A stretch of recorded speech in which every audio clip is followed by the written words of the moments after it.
Bom dia, boa tarde, boa noite. A todos os que estão chegando, sejam muito bem-vindos. E os que estão retornando, bem-vindos de volta. Eu sou a Tia Lu e esse aqui é o nosso espaço de leitura compartilhada e bate-papo. E aí, qual é a boa de hoje? Olá, pessoa querida, já cheguei errando. Olá, pessoa querida que está aqui me dando a honra de compartilhar mais esse momento de leitura, bate-papo e estudo com você. A boa de hoje é Como Fazer Amigos e Influenciar Pessoas, de Dale Carnegie, tá bom? E vamos aqui ao nosso terceiro vídeo, ainda estamos nas introduções, mas já já a gente começa o texto em si daquilo que interessa. Mas achei importante contextualizar esse livro. Geralmente é uma parte que eu pulo um pouco, os prefácios, as explicações, mas esse aqui achei importante contextualizar. Se você gosta desse livro, se você sempre quis ler esse livro e nunca conseguiu, se você queria, ler esse livro junto com alguém, cogita aqui já deixar o seu like e impulsionar o nosso vídeo na plataforma para que outras pessoas como você possam conhecê-lo. E se você gosta de leitura, de conversa, de estudo, então eu convido você a se inscrever aqui no canal, porque aqui a gente faz leitura de livros com comentários, enfim, dos mais diversos tipos, tá bom?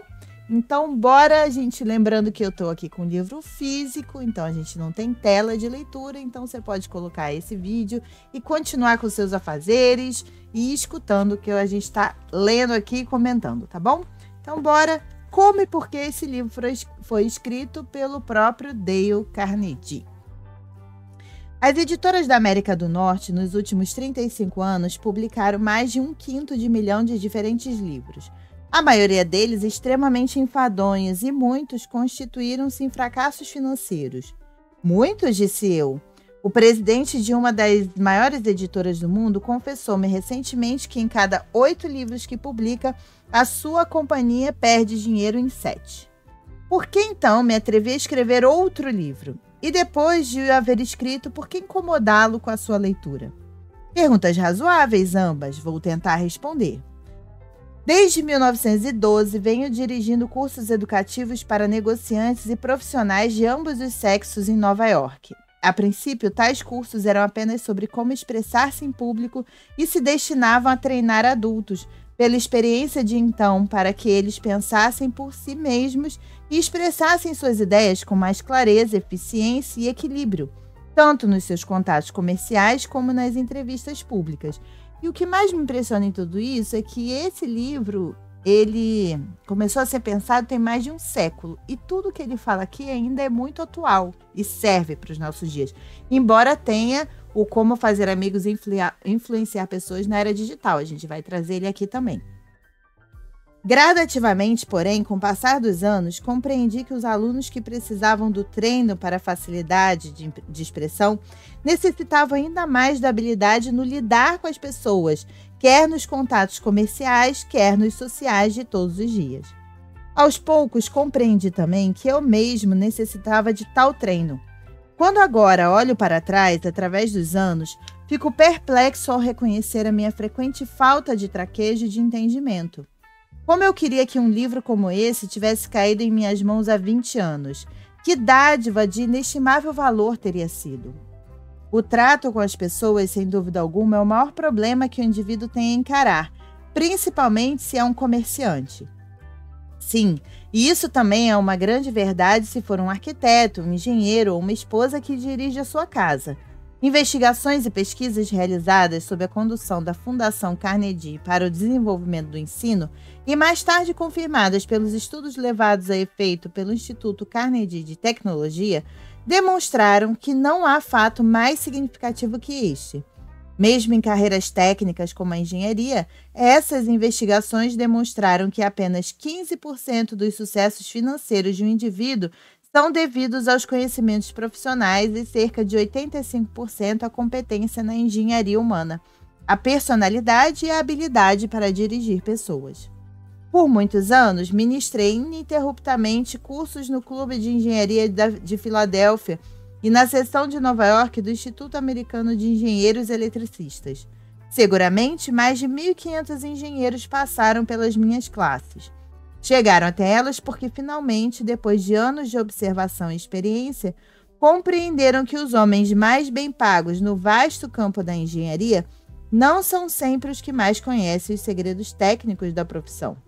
Vencimentos baixos recebem indivíduos que apenas contratam as suas habilidades técnicas na engenharia, na arquitetura, nos cálculos ou em qualquer outra profissão.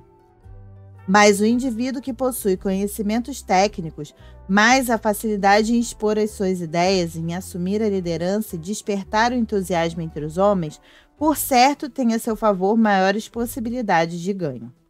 No auge da sua atividade, John D. Rockefeller declarou, o famoso Rockefeller, né? Declarou que a habilidade para lidar com as pessoas é um produto pelo qual se paga como pelo açúcar ou café.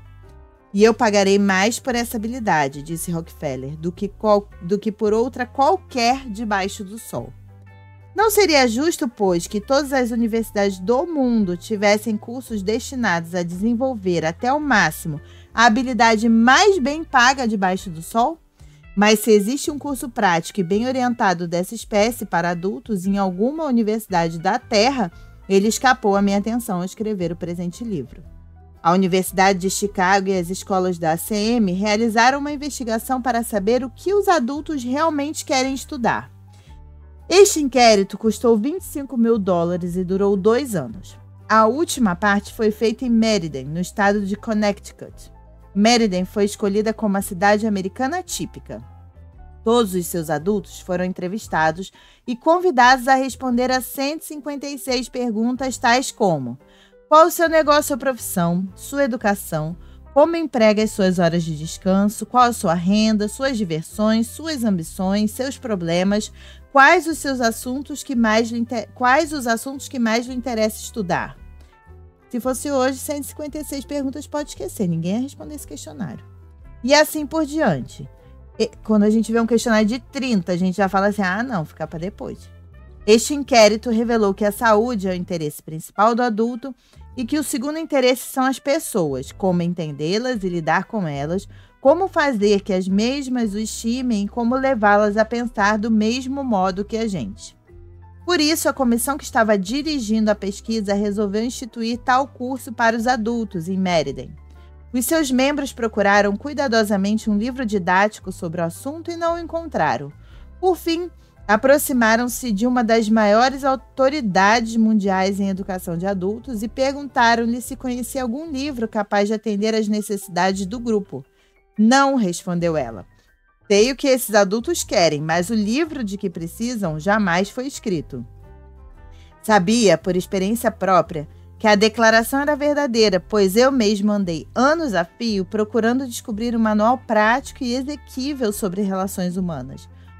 Uma vez que tal livro não existia, resolvi tentar escrevê-lo para o uso nos meus próprios cursos. E aqui está ele. Espero que lhe agrade. Espero que lhe agrade também você que está escutando esse vídeo.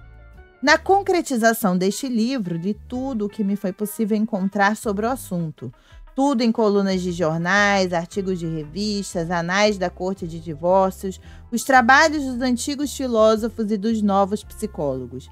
Além disso, contratei um pesquisador experiente para passar 1 ano e meio nas várias bibliotecas, lendo tudo que me escapara, mergulhando inteiramente nos eruditos tomos de psicologia, olhos fitos nas páginas de centenas de artigos de revistas, procurando, através de inúmeras biografias, descobrir como os grandes homens de todas as épocas lidavam com as pessoas. Lemos as biografias desses grandes homens. Lemos as histórias da vida de todos os grandes líderes, desde Júlio César até Thomas Edison. Lembro-me de que só de Theodore Roosevelt estudamos mais de 100 de biografias. Estávamos decididos a não poupar tempo, a não economizar despesas para descobrir todas as ideias colocadas em prática e em todas as épocas para conseguir amigos e influenciar pessoas.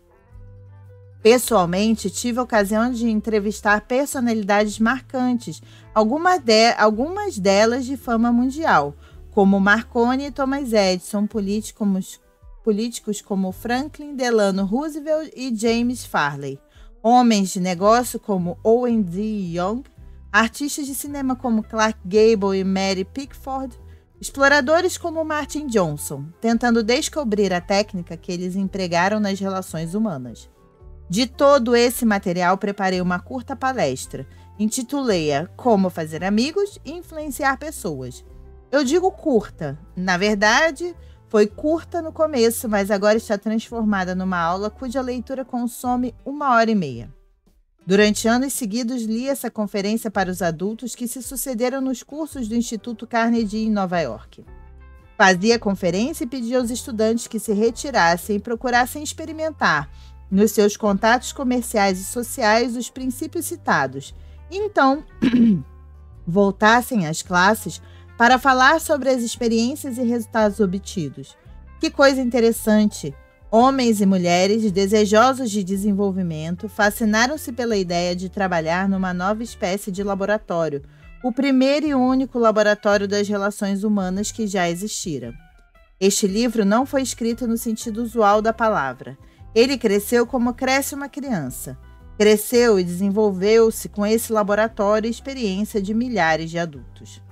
Iniciamos há anos com uma série de regras impressas num cartão que não era maior que um postal comum. No ano seguinte, imprimimos um cartão maior, depois uns folhetos, mais tarde um livreto, todos aumentando em conteúdo e tamanho. Agora, decorridos 15 anos de experiência e pesquisa, surgiu este livro. Os princípios que apresentamos não são meras teorias ou conjecturas. Trabalham como um mágico. Podem não acreditar, mas tenho visto a aplicação destas normas revolucionar literalmente a vida de muita gente. Para exemplificar, no ano passado, um homem que tem 314 empregados inscreveu-se num dos meus cursos. Havia anos que despedia, criticava e condenava seus empregados desenfreada e indiscretamente. Palavras de simpatia, elogio e encorajamento sempre estiveram ausentes dos seus lábios. Depois de estudar os princípios apontados neste livro, alterou profundamente a sua filosofia de vida. Sua organização agora é inspirada numa nova lealdade, num novo entusiasmo, num novo espírito de trabalho em comum. 314 inimigos foram transformados em 314 amigos. São suas palavras que se seguem, pronunciadas com orgulho diante da classe. Quando eu andava pelo meu estabelecimento, ninguém me cumprimentava. Meus empregados olhavam para o outro lado quando pressentiam que eu me aproximava deles. Mas agora todos são meus amigos e até o zelador me chama pelo primeiro nome. Esse empregador tem agora mais lucro, mais descanso e, o que é infinitamente mais importante, sente-se mais feliz nos negócios e no lar. Um número incontável de vendedores tem aumentado grandemente as suas vendas com o uso desses princípios. Muitos conseguiram abrir novas contas, contas que anteriormente haviam pleiteado em vão. Dirigentes conseguiram aumento de autoridade e aumento de salário. Um diretor noticiou que tiveram um aumento de salário confessando que aplicava estas verdades. Um outro diretor da Philadelphia Gas Works Company estava ameaçado de rebaixamento devido à aspereza e inabilidade no lidar com as pessoas. Tal treino não só o livrou do rebaixamento aos 65 anos de idade, mas ainda lhe ensejou uma promoção com aumento de salário. Eu espero com 65 anos de idade estar aposentada, de verdade, mas tá tudo bem. Inúmeras vezes, esposas que compareceram aos banquetes oferecidos no encerramento dos cursos confessam-me que os seus lares se tornaram mais felizes depois que os maridos começaram a frequentar minhas classes. Muitos homens frequentemente ficam surpresos com os novos resultados obtidos, têm a impressão de um dom mágico. Em alguns casos, no seu entusiasmo, telefonaram para minha residência aos domingos, pois não puderam esperar mais 48 horas, quando então, diante da classe, narrariam os resultados obtidos. Uma pessoa no ano passado ficou tão empolgada com uma palestra sobre esses princípios que continuou a discuti-los com os outros colegas até tarde da noite. Às 3 horas da manhã, estes se retiraram, mas aquele estava tão chocado pela compreensão de seus erros, tão empolgado pela visão de si, que não pôde dormir. Não dormiu nessa noite, tampouco no dia e na noite seguinte. Quem era ele? Uma pessoa ingênua, destreinada, pronta para se agarrar a qualquer teoria nova que encontrasse no seu caminho? Não, longe disso. Era um sofisticado proprietário de uma galeria de arte, com muito de homem de cidade, falando fluentemente 3 línguas e graduado por 2 universidades estrangeiras. Enquanto escrevia este capítulo, recebi carta de um aristocrata alemão, cujos antepassados haviam sido, por gerações, oficiais do exército à época dos Hohenzollerns.